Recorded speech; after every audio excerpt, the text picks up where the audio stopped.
We are going to solve the same question by the second method, that is least cost method. So this is the same problem, and we had already checked that it is a balanced problem. So here total supply and total demand both are 125. So it's a balanced problem. Now, as per least cost method, again as the name says, that we'll start allocating from the cell where the cost is minimum, that is where per unit cost is minimum. So in this table, these are the per unit cost values given inside the table.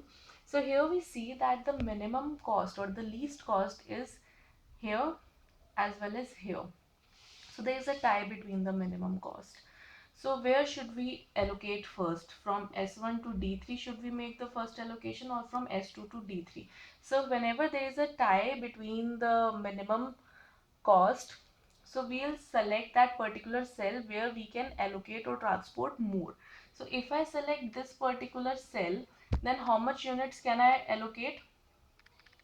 20 is the supply and 55 is the demand. So minimum of 20 and 55 is 20.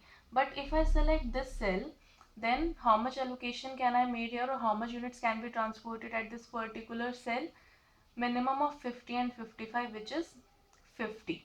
Okay, so we'll select this particular cell instead of this cell. So whenever there is a tie, we have to select that particular cell where we can allocate more. So I'll select this particular cell, and the process of allocation is same.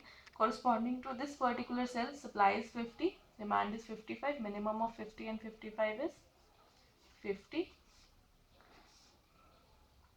So 50 units have been transported here. 50 units were available at S2, which we have transported, and the demand at D3 was of 55 units, out of which 50 units have been supplied by S2. So we are left with 5 more units. So at this particular step, since this supply at S2 has been exhausted, so we'll cancel off this particular row. Now in the remaining table, look for the least cost, which is at this cell. So we'll allocate here. Again, minimum of 20 and 5 is 5. So 5 has been transported here, and out of 25 units have been transported. So we are left with 15 units here. At this particular point, the demand has been exhausted. So we'll cancel off this particular column. Now again in the remaining table, we'll look for the minimum cost or the least cost, which is at this cell 2. 2 is the least cost among the values that are left. So here 15 units is the supply and 30 units is the demand. So minimum of 15 and 30 is 15. 15 we have allocated here, and out of 30, 15 has been transported. So 15 is left, and at this particular cell, the supply has been exhausted. So we'll cancel off this row. Now in the remaining table, the minimum or least cost is 3. So we'll make the next allocation here. Now corresponding to this particular cell, supply is 30, demand is 40. So minimum of 30 and 40 is 30. So 30 has been transported here, and also out of 40, demand of 30 units has been fulfilled, and only 10 units are required at D1 now. So at this step, since the supply is over, so we'll cancel off this particular row. Now among these two cells left, what is the least cost? 4. So we'll allocate here. Minimum of 10 and 25 is 10.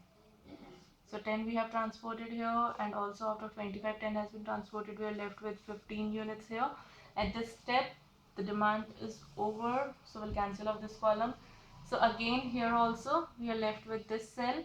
So at the last cell, as I told you in the last question or last example, that whenever we reach the last cell, supply and demand must be same. So here 15 is the supply and 15 units is the demand at this particular location. So we transport 15 units. This is over, this is over. So this row is over as well as this column is over. So all the rows and columns have been cancelled off. So we have attained an initial solution. So we'll write down the initial solution to this transportation problem by least cost method is, so again the process of writing the solution is same. X, this location is 1 2, x 1 2 is 15, Then number of units transported from 1 to 3. x13 is 5. Then 2 to 3. x23 is 50. From 3 to 1. Number of units transported are 30. From 4 to 1.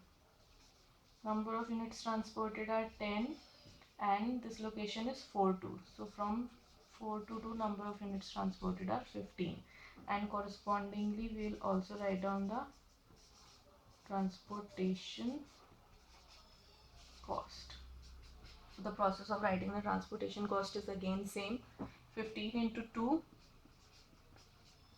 plus 5 into 1 plus 50 into 1 plus 30 into 3 plus 10 into 4 plus 15 into 6. So we'll multiply these values and add these values, we'll get the total transportation cost. So this is the least cost method of finding initial solution. Next we move on to the third method of finding initial solution, which is the least cost method.